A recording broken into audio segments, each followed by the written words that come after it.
Hello, today is the lesson for November 9th and 10th, and we are going to be reviewing all things that concern ratios, rate, unit rate, complex fractions, and proportions, all those great words. So let's dive right in with number one. Are these two ratios proportional? So remember, there's two ways to find out if our ratios are proportional. Actually, there might be three ways now that I think about it. The most common way is going to be to look at our cross products. So 9 times 8 gives us 72, and 10 times 3 gives us 30. So even though these are both improper fractions, these cross products are not equal, which means no, these two ratios are not proportional. They're great ratios, but they don't form a proportion. Another way would have been to take the 9 over 3 and reduce it to 3 over 1, and then see if the other fraction could have been reduced to an equivalent fraction. So in this case, I could reduce by 2, which gives me 5/4, but that is not equal to 3 over 1. So lots of ways we could. Cross products is definitely the most common and probably the fastest way. Let's take a look at our next one. I can look to see if I can do what's called scale up. So 7 times 3 would give me 21.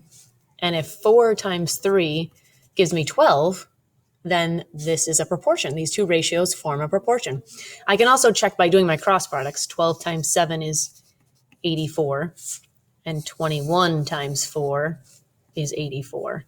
So these are equal. So it is a yes. So again, lots of different methods on how to look for it. You can even plug them into your calculator, these ratios. 12 ABC 21. And if I reduce it, it reduces to 4/7. So that is what is on my paper. That is a yes. Let's take a look at number 2. The Baby Einstein wig, it's a real thing, they sell it on stupid.com, is sold in packs of 4 for $51.96 or packs of 7 for $87.48. What is the unit price and which is the better buy? Okay, well, unit price means the price per one. If I wanted to buy just one, what would it cost?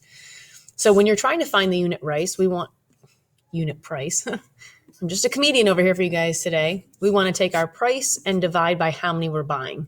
So we're buying 4 wigs. So I'm writing it as a fraction to say that this is how much money I'm spending per 4. But I want to find how much money it costs per 1. So remember, when we write it as a ratio like this, that fraction bar means to do what operation?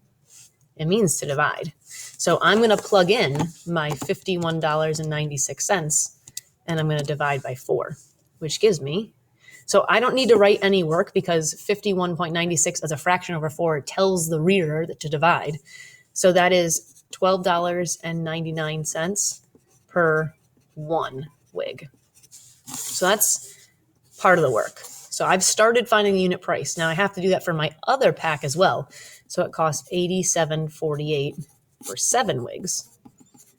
And remember, when you write it as a fraction, that fraction bar means to divide. So part of just the planning of your work will help you figure out what operation to do. So if I divide by 7, now I've got a whole bunch of decimals here. Remember, we only want to go to the hundredths place. So I have to decide, is it going to stay 12.49 or is it going to round to 12.50? So the rule is look to the right of the 9. The 7 is 5 or higher. We want to round it to $12.50 per 1 wig. All right, so we've done our first task, which is to find the unit price. The next one says, what is the better buy? Well, the better buy is the one that's cheaper per 1 item that you're buying. So what's cheaper, $12.99 or $12.50? This is your better buy.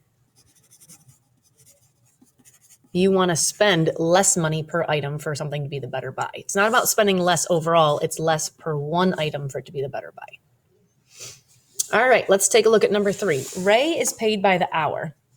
He earned $50 for a 4-hour workday. How much does he earn for a 5.5-hour workday? All right, so at any point during this video, you're welcome to pause what I'm working on and do it on your own paper and see if you have a different method that works. Or if you like following along with me, you're welcome to do that. If I was going to solve this one, I would actually take his 5.5 hours and make it into a proportion and cross multiply and divide to solve. So I knew that 5.5 hours goes on the bottom because I already had hours on the bottom. So 5.5 Now, when I plug it in the calculator, I have to use the fraction key each time to separate it. And I want to multiply it by 50. So 50 times 5.5. Notice how I'm writing out the steps is 275. And my last step is to divide that by 4. And that's going to give me 68.75. And that's money because it's on the top in the numerator. Now, another way kids have done this is they wanted to find what does he make per 1 hour. So they divided 50 by 4. And they found that he makes $12.50 per 1 hour. And then if he works 5.5 hours, they multiplied it by 5.5. And that gave us the same answer of 68.75. So if you were thinking of doing it a different way, and you maybe thought, well, I'm going to find out how much he makes in 1 hour and then multiply it by the 5.5, that's fine to do as well. I'm going to fix that so it looks a little better. Okay, so both methods gave us the same answer of 68.75. All right, number 4. Tina is painting her house. She paints 4.5 square feet in 3/4 hour. At this rate, how many feet can she paint each hour? So they want you to find the unit rate, which means per 1. So again, I want to know feet per hour. I wrote it as a fraction, so I could technically just divide it. I could solve it as a cross product. So 4.5 times 1 is 4.5. And then I would divide it by 3/4.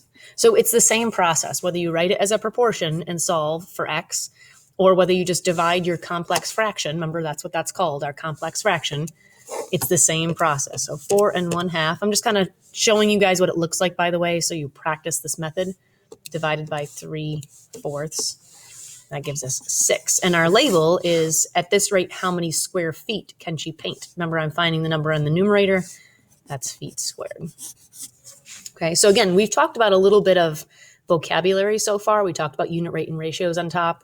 Proportions we just worked on in this last question. This is an example of that complex fraction that we've been talking about. And then here I just kind of stress the importance of putting a unit here, because I wouldn't have wanted to write hours since I already had my information for hours. I needed it for feet squared. Let's take a look at number 5. It's a different type of question, but we've been using lots of methods that will help us solve it. A map of Bakersfield has a scale of 1/5 inch equals 5 miles. If the city is 3.5 inches across on the map, what is the actual distance across the city? So just like before, in other questions, when we find the two quantities we're comparing, in this question, we need to look back and see what are the two distances we're comparing. We're comparing inches to miles. So in this case, you kind of see me set things up because like I've done a lot of these, so I know I'm going to do a proportion. I've got 1/5 inch on the map is really 5 miles in real life. And it says if the city is 3.5 inches, so that's my other piece of information. Inches I've assigned to the numerator spot, so I'm going to put it in the top. It says if it's 3.5 inches on the top, what is the actual distance, which means we want to find in miles. So I can't just scale up easily. Going from 1/5 to 3.5 is not an easy, like, oh, just multiply by 3. So I really am going to need to solve this as a proportion. So I need to practice doing my cross products here. So 3.5, I'll show you what that looks like again. So 3, ABC1, ABC2. Now, could you just put in 3.5? Sure you could. That would work too. Times 5. So that gives us 17.5. Now I'm not done. Number I have to divide by my numerator here, my number that's left. Because remember, my cross products have to be equal. So whatever I get here, I have to also get here. So I got 17.5. So if I know I want to get 17.5 this way, I've got to divide by 1/5 to figure out what else I'm multiplying by.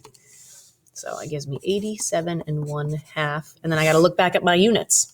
So I got to decide. I'm going to try and get it so you can see it. There we go. It's a little better. Is it inches or miles? Well, I'm solving for x down here, which is miles.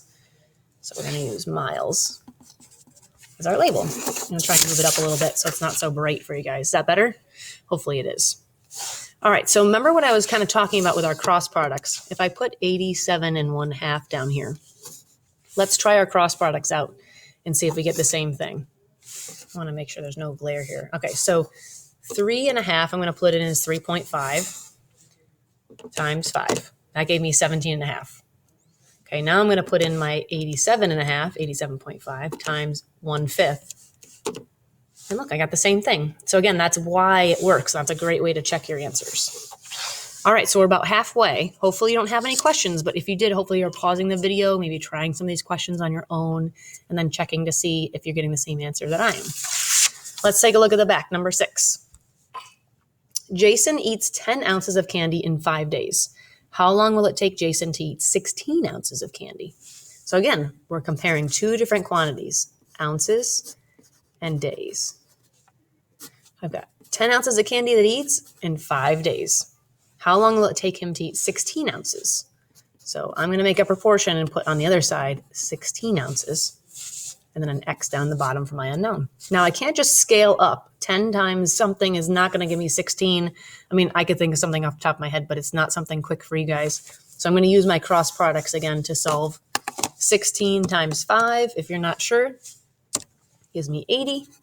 And then 80 divided by 10 gives me 8. So again, if I put 8 down here, 8 times 10 would give me 80 this direction as well. So I'm going to look at my label, 8, and it's on the denominator, days. All right, let's take a look at number 7. Josh can jog 1 3/4 miles in 1/4 hour. Find his average speed in miles per hour. So miles per hour. So I'm going to plug in what I know. So I make sure I put my miles on the top in the numerator, my hours in the denominator.